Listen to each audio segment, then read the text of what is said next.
He's a contributing writer on Saturday Night Live. Praise God for Adam Cozens!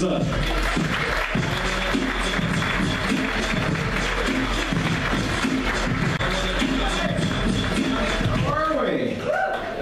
Doing good. 30% of the audience responding. Good. That's all right. I'm glad you guys are good. Sorry about my face.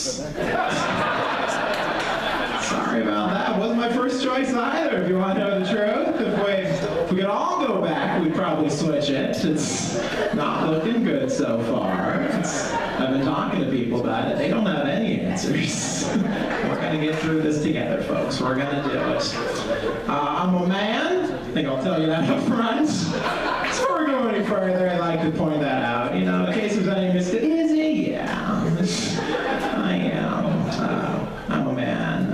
But when I'm filling out a legal document, and they ask me if I have a preferred suffix or prefix, instead of checking off Mr.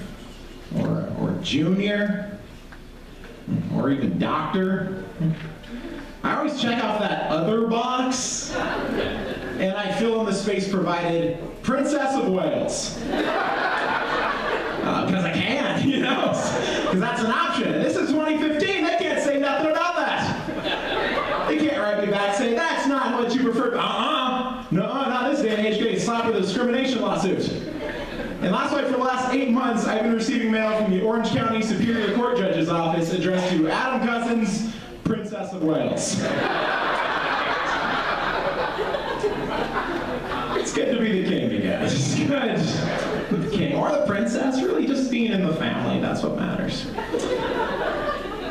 I got married recently. That was the biggest thing that happened in my life last year. Got married. Thank you for that. Thanks for being happy. Somebody booed me last week. Didn't give me any explanation, just a nice boo, and just a boo into the night that I had to suck in the rest of the evening. It's like, oh, that's not a good feeling.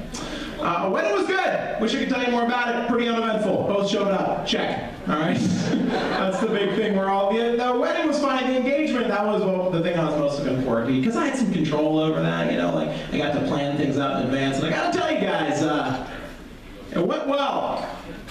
I think. I don't know. Never been engaged before. Yeah. So as far as I know, I might have had the worst engagement in the history of two people getting engaged. I don't know. I have nothing to compare it to. She said, sure. It's probably not the best reaction. Her exact answer was, sounds like a plan. We decided that's going to be something to build on. You know, kind of is, you don't start at 100%, you start down at 20, work your way up gradually but surely. The thing we first started doing after we got engaged was we started looking for a venue. That was the first thing we tackled, and that took a lot longer than we thought it was going to. So during that time that we were looking for, we made a list of all the people we'd want to invite to our wedding.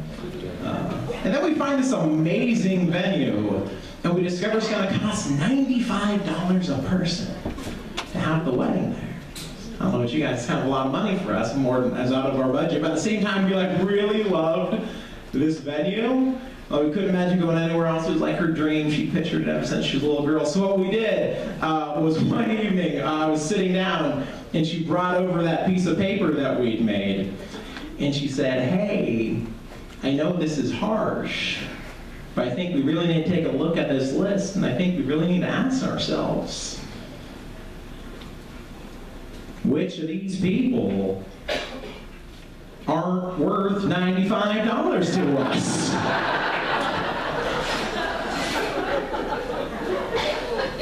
And I had to say, honestly, I wouldn't pay $95 to see any of these people. Put me down for 20 on Grandma. Put me down for 20. 25. I'll throw in a couple 5 for Grandma. Because truthfully, I can see her for free. You want to know the truth? We're going to go out for a meal. Grandma's probably paying. It's kind of how she functions. The only person ever paid $95 to see live in person is Bruce Springsteen. And even then, I don't think he would expect me to feed him dinner when it was over.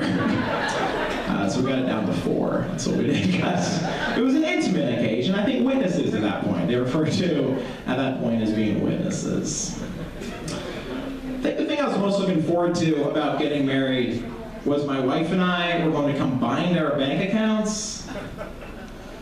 You know, get one of those joint checking accounts, which I was really looking forward to because, you know, I always felt like I would be really good with money, just never had any. That's like a joint checking account. This is going to be a big opportunity for me.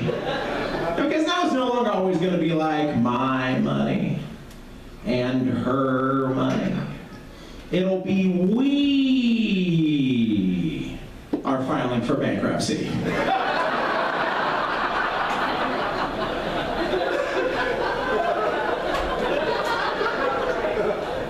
It's going to be much more teamwork related. We're going to grow as, you know, like on the count of 3, we need to run out of this restaurant.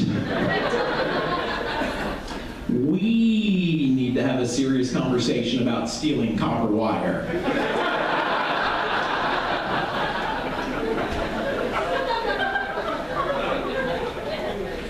First big purchase we made when we got married was my wife and I bought a new bed.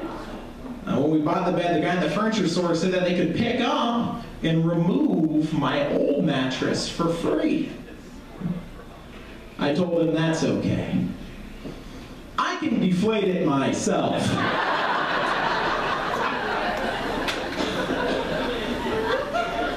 Don't you bust your hump on my account, good man. I am a labor saver.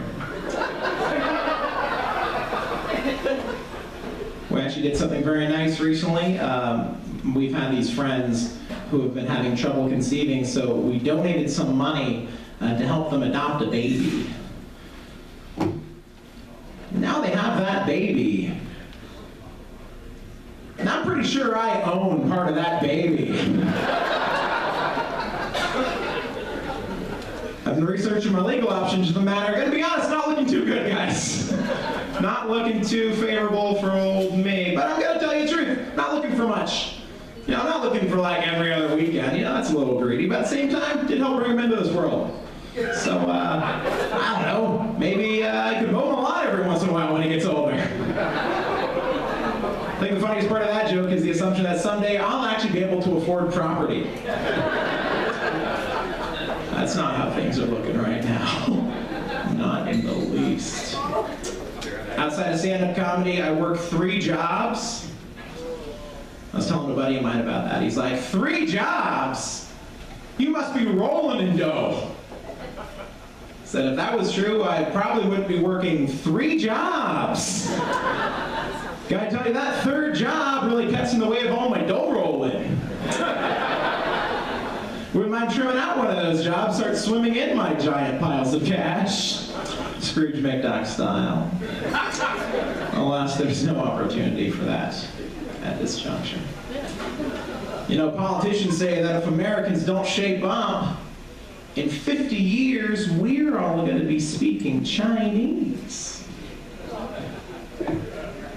Yeah. Like we're smart enough to learn Chinese.